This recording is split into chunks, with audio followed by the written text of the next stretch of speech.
Holy ആഘോഷത്തിന്റെ ഭാഗമായി യുപിയിലെ ഷാജഹാൻപൂരിൽ 60 മുസ്ലിം പള്ളികൾ ടാർപോളിനിട്ട് മൂടിയിരിക്കുകയാണ് ജില്ലാ ഭരണകൂടം. ആഘോഷത്തിനിടെ നിറങ്ങൾ വിതറുമ്പോൾ അത് പള്ളിയിൽ വീഴുന്നത് ഒഴിവാക്കാനുള്ള സുരക്ഷാ നടപടികളുടെ ഭാഗമാണെന്നാണ് ന്യായം. വെള്ളിയാഴ്ചയാണ് ഹോളി ആഘോഷം. അന്നേ ദിവസം ജുമായുണ്ട്.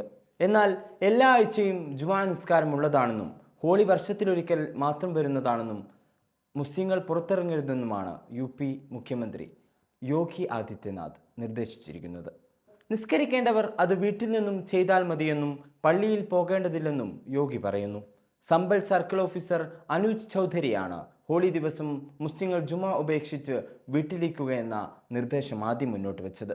ഇതിനെ പിന്തുണച്ച് രംഗത്ത് വരികയായിരുന്നു യോഗി ആദിത്യനാഥും. ബീഹാറിലെ BJP MLAയും ഹോളി ദിനത്തിൽ മുസ്ലിങ്ങൾ പുറത്തിറങ്ങരുതെന്ന് ആഹ്വാനം ചെയ്തിട്ടുണ്ട്.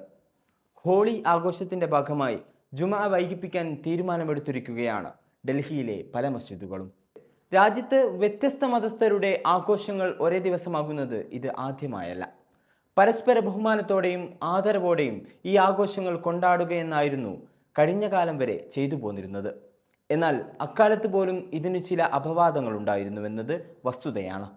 ജുമാക്ക് പോകുന്ന മുസ്ലിങ്ങളെ ഹോളി ആഘോഷത്തിന്റെ പേരിൽ ഫലമായി തടഞ്ഞു വെക്കുകയും ആക്രമിക്കുകയും നിറങ്ങളിൽ മുക്കുകയും ജയ് ശ്രീരാം വിളിക്കാൻ നിർബന്ധിക്കുകയും ചെയ്ത സംഭവങ്ങൾ ഉണ്ടായിട്ടുണ്ട്. എന്നാൽ ഇത് കുറ്റമായി കണ്ട് അത്തരക്കാർക്ക് നിയമ നടപടികൾ നേരിടേണ്ടി വന്നിട്ടുണ്ടെന്നും മാത്രമല്ല, ഈ നടപടികളെ ഭൂരിഭാഗം ജനങ്ങളും അംഗീകരിക്കുകയും സർക്കാർ നയപരിപാടികളുടെ ഭാഗമാക്കുകയോ ചെയ്തിരുന്നില്ല. രാജ്യത്തെ ഭൂരിപക്ഷം വരുന്ന മതവിശ്വാസത്തിന്റെ അടിസ്ഥാനത്തിലുള്ള ആഘോഷം വരുമ്പോൾ മുസ്ലിങ്ങൾ അന്നേ ദിവസം ഭരണഘടനയുടെയും മൗലികാവകാശത്തിന്റെയും സംരക്ഷണ പരിധിയിൽ നിന്ന് ഒഴിവാക്കപ്പെടുന്നു.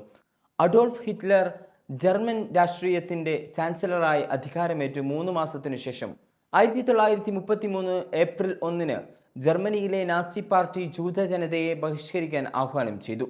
ഔപചാരികമായി ജർമ്മൻ സർക്കാർ ബഹിഷ്കരണത്തിന് ആഹ്വാനം നടത്തിയില്ല.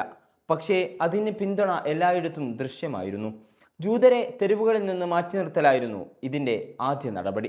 മറ്റൊരു രാജ്യത്ത് അഡോൾഫ് ഹിറ്റ്ലറുടെയും നാസി പാർട്ടിയുടെയും പ്രത്യയശാസ്ത്രത്തിലും പ്രയോഗത്തിലും പ്രചോദിതരായ സർക്കാരുകളും ജനങ്ങളും ചേർന്ന് മുസ്ലിം ഉടമസ്ഥതയിലുള്ള സ്ഥാപനങ്ങളെ ബഹിഷ്കരിക്കാനും ജീവനക്കാരെ പിരിച്ചുവിടുന്നതിനും അവരുടെ നിസ്കാരം പോലുള്ള അവകാശങ്ങൾ തടയുന്നതിനും സമാന നിരവധി ആഹ്വാനങ്ങൾ നടത്തുന്നു.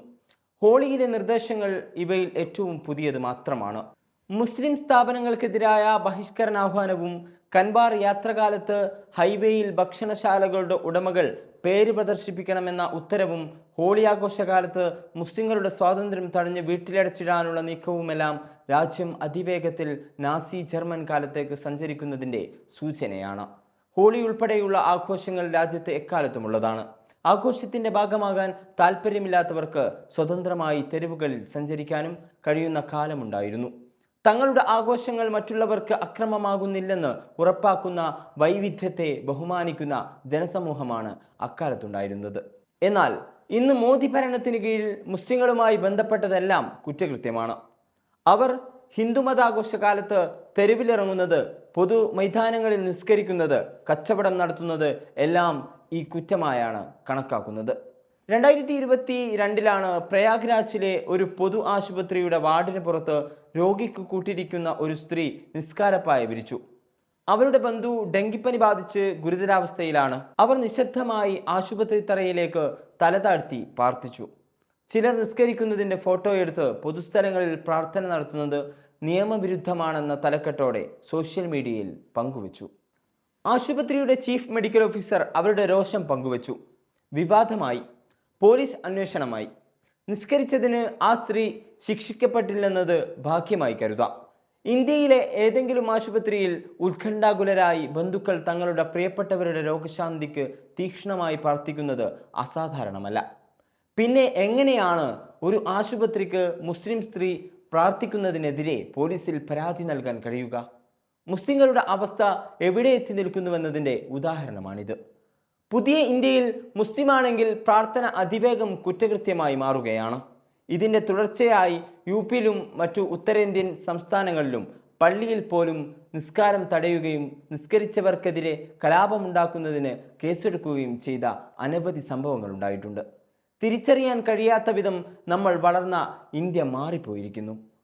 ആഘോഷങ്ങൾ രാജ്യത്ത് പാരസ്പര്യത്തിൻ്റെ പാലങ്ങളാണ്. ഒരു വിഭാഗത്തെ തടങ്കലിൽ വെച്ചുള്ള ആഘോഷങ്ങൾ പരസ്പരമുള്ള അവിശ്വാസം വർദ്ധിപ്പിക്കുകയുള്ളൂ.